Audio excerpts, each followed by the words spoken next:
John Michael Angelo Z. Lopo, CEO and founder, ARS CPA Review.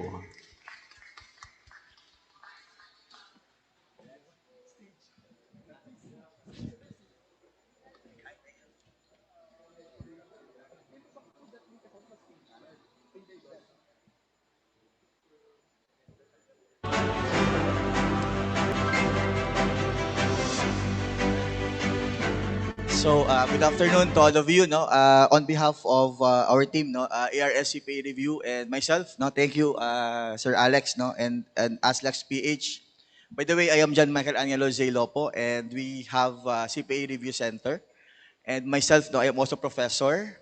Tamang-tama, no, lifelong learning because in our ARSCPA Review, in our review center, we want to produce more certified public accountant, no? And that's a lifetime commitment, no?